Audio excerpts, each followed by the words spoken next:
This evening, I am going to be talking about the most damaging traits in business and what to do about it. Hi, Zoe. Okay, so for any of you who have watched my webinar, in there I start talking about a very damaging trait, which I see a lot of. You know, I speak to between 80 and 100 women a month about their businesses, all different shapes and size businesses, from startups to £1 million turnover businesses, everything in between, and also online and offline businesses. And this is a very common problem and challenge that business owners experience of all different sizes. Now, I notice this more, I've got to say, with more established businesses. The longer you've been established, you can fall into this nasty trap. And all of a sudden you'll find that you're perhaps not getting the customers that you really want. It could be that there's a disconnect. You feel a little bit disconnected from your business. Another trait, another symptom, let's think. It could be that your customers just don't seem to be sticking around. You might actually have some stats on your website where you'll see people landing on your website and then just disappearing. The biggest thing about this trait is that it builds up over time, and it gets worse over time if you're not aware of it. So what am I talking about here? Well, I'm talking about the abdication trait. Now, the abdication trait is the direct opposite to, obviously, delegation in business. And abdication is what it says on the tin, basically. It's about giving away control of your business when you're kind of not sure about what you should be doing in it. So what you do is you abdicate it to someone else, believing that they know your business, your customers, better than you know them yourself. And it's very, very dangerous, because here's why. So in business, I believe that your business is born out of like a DNA. It's almost like you conceive it, you give birth to it, you kind of nurture it. It's just like a child in a way. And so your business carries your kind of line of DNA through it. So, and that is as unique as your thumbprint.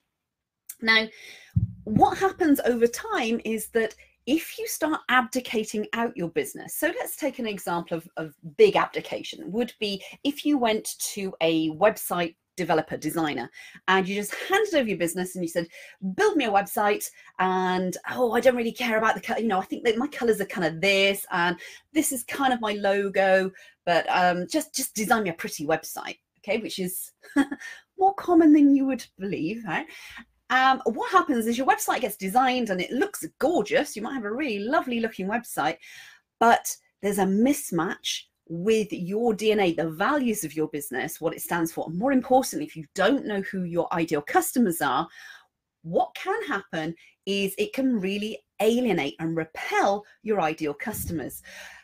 This happens a lot when people come into our program and we start going through all the persona work. They learn at a very, very deep emotional level about their customers and their businesses. And what happens is they look at their website with new eyes and all of a sudden realize that actually it's way out of alignment. And what's actually happened, the reason why they weren't getting the volume of customers or the right type of customers is because as soon as a customer hits their website, it jars with them. So I don't know if you've ever sort of bought anything online and you're looking through several websites. If you're anything like me, you probably land on a website and it'll be like, oh, okay, that's interesting. And then you might, because basically customers are very fickle nowadays online and they're very flighty. So, I sort of have one tab open and then I'll sort of, I'll just check somebody else out, one of their competitors. I'll go onto a competitor's site and I'll be like, ooh, no. And it takes a split second for me to go onto somebody's website and just go, oh, no, that's not for me. Similar thing happens to customers. They will actually land on your website. If it jars with them, they'll disappear. Now, that's okay if you absolutely know who you want to repel and who you want to attract. It's not so great if you want to attract these ideal clients and customers and there's a disconnect there automatically. Now, that comes from abdication, because web designers, web developers, when they're just given an open brief, that's kind of abdication to them, and they're not doing it. This is not a kind of a blast at designers and developers, by the way, because they're just trying to do their job. And in fact, actually, a lot of them have a real hard time dealing with customers and clients because the clients and customers don't know their businesses. And so when they come to them, they're going, well, what do you want? And the client goes, well, yeah, I don't really know. Can't you do it for me? And they're going, well, it's your business. And they try and help them as much as possible. But there's this disconnect. That's the first in like a link of chains in terms of abdication. So let's take it one step further. Let's say that you've abdicated out your website and somebody else has built that for you. And let's look at communication, client communication, customer communication. Say if you don't know your customers very well and you decide to, I don't know, go and find somebody who will do your social media for you. If that social media person doesn't really get your customers, they're going to be talking in a completely different style. They're going to be putting their slant on it, and they might be the best social media manager on the planet. But if they're not talking the same language as your ideal customers, there's going to be a disconnect there. So we've got like this layering effect going on with abdication marketing, where we end up with businesses that look like really bad identikit versions of a business. And time again, I speak to women who have had businesses for quite a few years, and what's happened over time, this layering of abdication gets them to the point where they feel totally disconnected from their business and their ideal customers. So abdication is a trait that needs to be kind of like addressed, because otherwise you're not only going to feel completely disconnected with your business, you're going to feel totally disconnected with your customers, and more to the point, your customers are going to be totally disconnected, or your ideal customers totally disconnected from your business. So it works as a chain all the way through.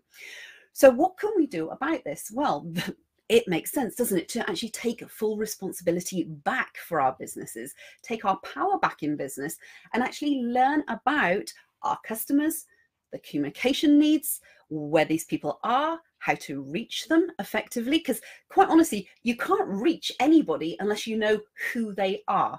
And today, online marketing is completely different to offline marketing and to the old traditional ways of marketing.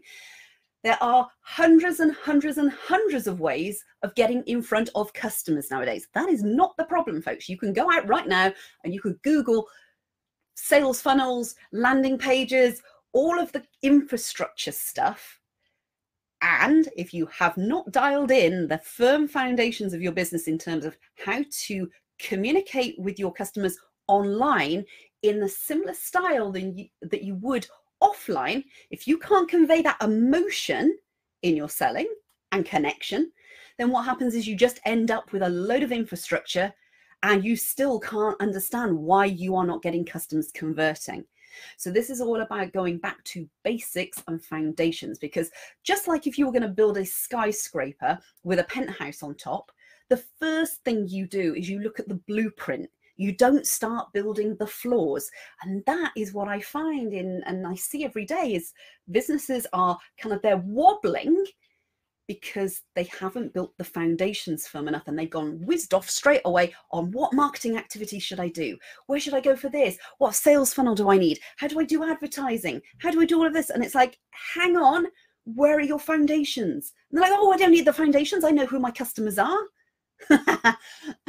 And as we find time and time again with the women that come into my program, is within a couple of weeks, they absolutely recognize that they do not know who their customers are. Even if they came into the program and they were a little skeptical, literally a few weeks in, they then recognize, oh my goodness, I really didn't know my customers as well as I thought I did. And so this all stacks, as I said, in terms of abdication, in terms of not knowing your ideal customers, because your customers really, to know them. I mean, there's a question that I'd like to ask you all. If I asked you now to write 1,000 words biography on one of your ideal customers, would you be able to do it? And in that biography, I'd need to hear about their likes, their dislikes, their fears, their greatest fears, their loves, their passions, what lights them up inside, what they would like, what their favorite TV program is, what movies do they love, what books do they read. Why is it so important to understand this information? Is because you build up a whole picture of a person when you get this type of insight. And it really is insight. This is not 2D, get a piece of paper, this is the demographics, they're this age, they're male, they're female. Obviously, you need to start there because you've got to have some idea about all these different types of customers. But it goes deeper than that. If you can write 1,000-word biography on who your ideal customer is, then you've nailed it. This is the thing though. Most people can't even write a biography or an autobiography. They can't even describe their own likes, dislikes. The other thing is, if I asked them to write a biography about their nearest and dearest, a lot of people couldn't even tell me about the likes and dislikes and hopes and fears and dreams and passions of the people closest to them. So this is about diving deeper on your customers, not going wider, but going deeper. And then when you know that information, everything starts to unfold, and it doesn't have to be as difficult as you believe it is, because all this is diving deep into human nature. It's about understanding what somebody's passions are, why they are motivated to do what they do, why they're motivated to not do what they do. The thing is you can take any product or service on the planet and you can sell it. But that's the thing, is that things are shifting quite dramatically online in marketing, thank goodness, so that you have to connect at a heart and soul level now. The most successful businesses on the planet, the biggest businesses on the planet, are now putting in place this type of work so that they understand their customers. Because what has happened since the advent of the internet, people are far more fickle when it comes to buying. We have a global marketplace now, whereas there were only kind of, when you had local marketing, when it was before the internet, it was kind of there were very few sales channels for people to buy from. Face-to-face marketing, it was easier. It was a simple way. You only had a few channels to use. Nowadays with the internet, it's multi-channel, it's multi-dimensional. You have very fickle customers that if you don't, within the first kind of 30 seconds, 60 seconds, engage them and connect to their hearts, they will go elsewhere, and you will be then competing on price rather than all of the incredible gifts that you bring to your business in terms of service and dedication and craft and creativity. So can you see where I'm going on this one, folks? So let's have a look here. Yeah, Kath's made a really great point here. Nike and Adidas have been doing it for years. It's the emotion behind the products, not the products themselves. Absolutely, Kath. There's a saying that I use quite frequently, which is, you are not selling what you believe you are selling. And this comes all the way back now to the fact of abdication marketing.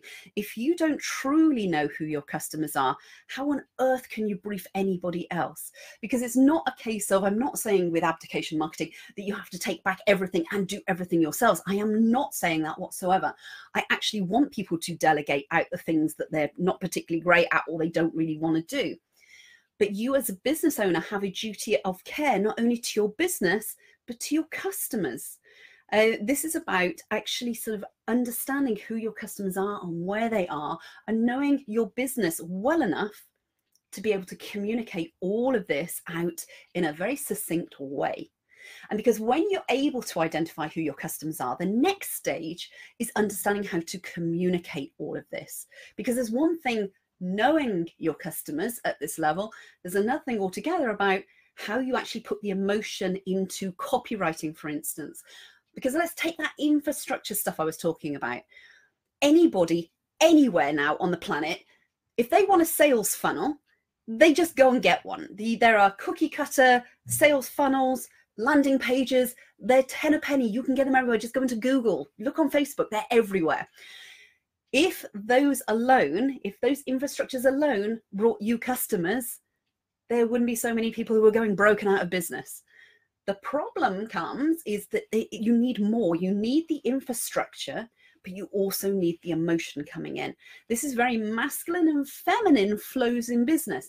The masculine energy within a business, not male, not female, by the way, the masculine energy within a business are the infrastructures. The feminine energy within a business is the flow. Imagine it like, let's think, a riverbank holding the water. The water is the feminine flow of your business. The masculine is They're riverbanks. Hustle and flow. I don't know if you've ever heard of that in business, but hustle is the action taking, the focus that I want, I'm going to get, that focus. The flow, which is the feminine energy, is all to do with the communication and the emotion and actually being able to connect with another human being. Your business is only going to be as good when it comes to marketing communication as your personal interactions with people, your ability to connect from the heart with people, and then learn how to communicate that in the written word, in the visual context, auditory, you name it, the ability to communicate all this thing online. If you can't do that, that's when you're going to really, really suffer. So let's just have a look, see if we've got any comments here. So, hi, Sean. Let's have a look. Zoe's saying, Kate did say this earlier today, that she doubts they have male-female brand personas, but they are massive companies. Kath said they absolutely have a brand. Oh my goodness, yes, absolutely. In fact, we had somebody in our program, when was it, last year, and she used to work for John Lewis, and when she came into our program, she was absolutely delighted because she said, oh my God, this is what we were doing at John Lewis. John Lewis had personas. They were doing all these exercises in John Lewis for a big company, and I'd forgotten all this stuff. Oh my God, do you mean to say we can apply it to our businesses and they're much, much smaller? And we were like, absolutely, absolutely. And she did it. And she's at 5-6 times her income by doing this. We see this every single day of the week. If you work our program and you go through it step by step by step and you follow exactly what we ask you to do, you get these incredible results. In fact, we've just had one lady in our program. We're celebrating this, the fact that she, I think she was 4 weeks into our program, and she was like, you know, we spoke to her and it was like, how many customers do you want to increase your business by? And she said, oh, 10. And I think it's 102 customers, more customers she's had in 4 weeks by applying these tactics that we teach in terms of brand personas and customer personas. So quite incredible. So yes, the biggest companies on the planet have been using this stuff for many, many years. It's just that it hasn't been taught at this level in terms of smaller businesses. But we on the planet are actually stepping up and saying, you deserve to understand how this work is done. You deserve to understand that without this stuff, online marketing, you are going to have a really, really tough ride. You are absolutely going to spend a lot of money, more money than that you need to. Also going to take much more time and much more energy. And we don't want that for you. Let's just have a look, see if we've got any more. Yeah, Kath's gonna share. Kath's got a great video she's gonna share with that. That's brilliant. So how can you recognize if you've abdicated your business? As I said, so abdication comes from when you panic. Basically, that's when it clicks in. You panic because you don't know how to do the work yourself. You don't really understand it. And so what you do, you abdicate things like design, you abdicate building a website, you abdicate copywriting, you abdicate social media, you abdicate doing Facebook adverts, you abdicate this, abdicate that, You're handing all this stuff out. And every time you do that, you're almost taking a piece of the DNA of your business, handing it over to somebody else, and they're imprinting. So imprinting is part of abdication marketing. Imprinting is where somebody puts their creative skills, what they believe your business should look like, what they believe your customers should be like, onto this, and it layers and layers and layers, and then eventually your business ends up like this weird identikit. It doesn't look anything like the business that you first started. You start as the owner to lose the passion and the purpose behind it. It's just not nice. So that's why I want to mention abdication marketing to you. So has anybody got any questions? Pop them in the chat box. If you're watching this in one of the groups, you might want to click on the video and actually put a question down below in the comments, or by the side. I don't know where the comments are, but pop your questions in there. For instance, where in your business do you believe you have been abdicating? And there's no blame and shame on this, because we all do it. I did it in some of my businesses. So where in your business do you believe you've abdicated out responsibility to somebody else? And the trick on this is to work out what's not working, because that's usually where you abdicated it out to someone else. So if you want to pop it in the chat.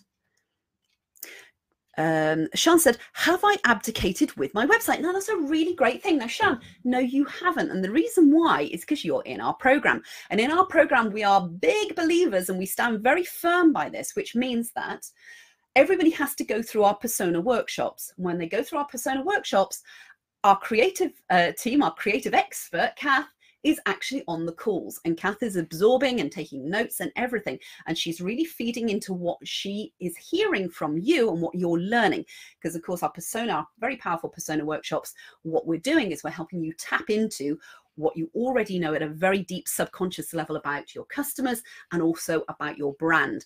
And Kath is on the calls to take that information down, write it down, digest it, and also with her creative skills, she comes and she matches, she works with you to get the feel and the look, which is completely matched perfectly to that template, to that blueprint that you have downloaded, what you have created for your customers and also for your brand. So no, in your case, Sian, you've done the very best thing, which is tap into the expertise in our team to say, actually, I want the website. It's got nothing to do with the building of it. It's got everything to do with not jarring with customers that are your ideal customers, if that makes sense. So hopefully that's answered your question. Give me a thumbs up if that's answered your question. Let's have a look. What else have we got?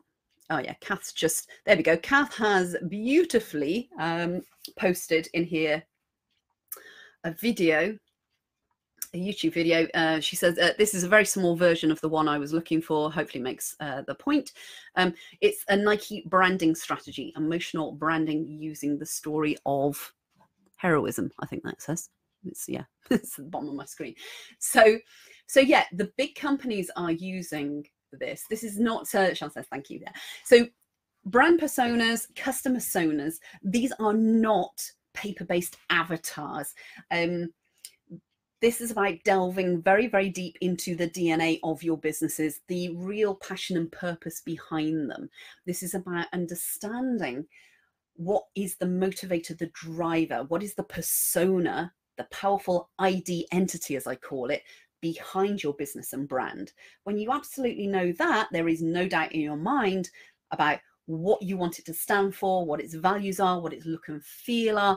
And what I found to be true also is that by using this technique, once you absolutely get this, you own your business in terms of you own its identity. And if somebody tries to change, if you do delegate out, and then you have somebody like, for instance, in social media, or somebody who is tweaking something on your website, and they do something that jars with that, it doesn't feel nice at all for you. And it will kind of like, whoa, okay, no, that's wrong. Now, how many people out there in business actually even take that much interest in their websites and in their branding and in their customer communication? And they're usually the people that are really struggling in business. Brilliant. Zoe says she's going to watch that in between videos. So, okay. So where in your business do you feel you may have abdicated in the past? Okay. We've had somebody said about like the concern about a website. Where do you think you may have abdicated out? So that's when you panic about something and then you just turn around and you hand it over to somebody else and you just go get on with it. Tell me what I need to do. Yeah, because I know I did in the past. I'm very aware of it nowadays. So pop in the comments if you've got any questions to do with this. If you've got any questions to do with personas, if you've got any questions about abdication marketing versus delegation marketing, anything at all, pop them in the comments, because that's what I'm here for on a Thursday evening. I'm here to help you. And if you don't ask me the questions, I can't help you. So you have to struggle in silence. So anybody who wants to pop any questions in the feed, feel free to. So I'm just going to sort of like just go over this again very quickly. So abdication marketing is where you hand over elements of your business to other people. And that can be anything. It can even be photography. In fact, photography is a really good one here. Even if we're talking about personal branding, you know, I know a lot of coaches that have personal branding photographs taken, and If you've got a very good branding photographer, they will actually give you a brief sheet. Yeah. But here's the thing, you know, if you don't understand what your business, if you don't understand what your business stands for, you're going to have a mismatch between your personal brand. Hello, I'm back again. Sorry about that, folks. The internet connection must have dropped out or something. So I'm just going to wait to see if anybody else jumps on here. A moment. Let's just have a look. There we go. Zoe's back. Hello, Zoe. The internet connection must have dropped out. So I'm just going to wait to see if anybody else comes back here. But I'll answer your question as well, because you were talking about SEO, weren't you? So I've got a couple of people back. Yay, Sean's back. Hello, Sean. Hello, Zoe. Good old internet. Hi, Kath's back as well. Brilliant. Okay, excellent. I'm here, she says. Yay, I thought it was me. I started panicking. No, it's not you. You haven't jinxed it, Zoe. Don't worry. I'm back. I'm back. So, Zoe, you asked a really great question. You said about SEO. You said maybe it was SEO you abdicated out. Well, here's the thing. You see, it all stems back to knowing your ideal customers, because when you understand your ideal customers, you know the keywords then. And so it means that anything you do, you don't have to be an expert in all of these areas. I'm not saying that. You don't have to go away and learn SEO. You don't need to learn how to design a website. You don't need to learn how to build a website. But what you do need to know is your ideal customers, and also what your business is, your brand identity, your business identity, what all of those values, everything stands for. And so from that point of view, hi, Judy.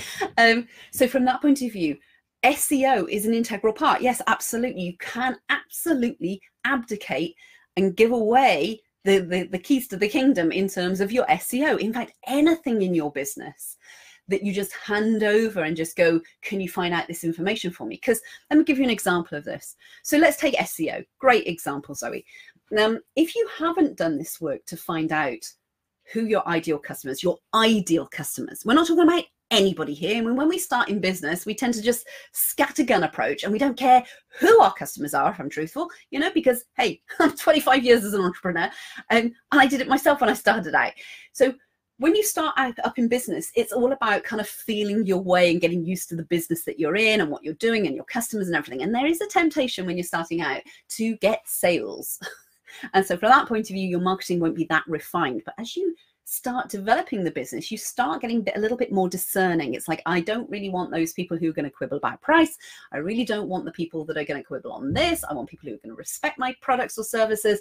I want people to understand the quality of them, the differential, everything like that, you see. So if you don't absolutely know your customers and dial in who your ideal customers are, when it comes to things like SEO, let's say that you haven't really nailed your business ID entity properly. You don't know what your business stands for, the look and feel of it, and you certainly don't know whether it resonates well with your ideal customers. There are going to be trigger words that your ideal customers type into Google, for instance, because SEO is mainly used for Google. There are going to be keywords that your ideal customers type into Google. Now, unless you have done the persona work to dive real deep on this, to get into their psyches and their language and the type of things they say, you're going to be, or rather your SEO company are going to be coming up with the generic SEO terms for your industry. They're really not going to be understanding you, and they're certainly not going to be understanding your ideal customers.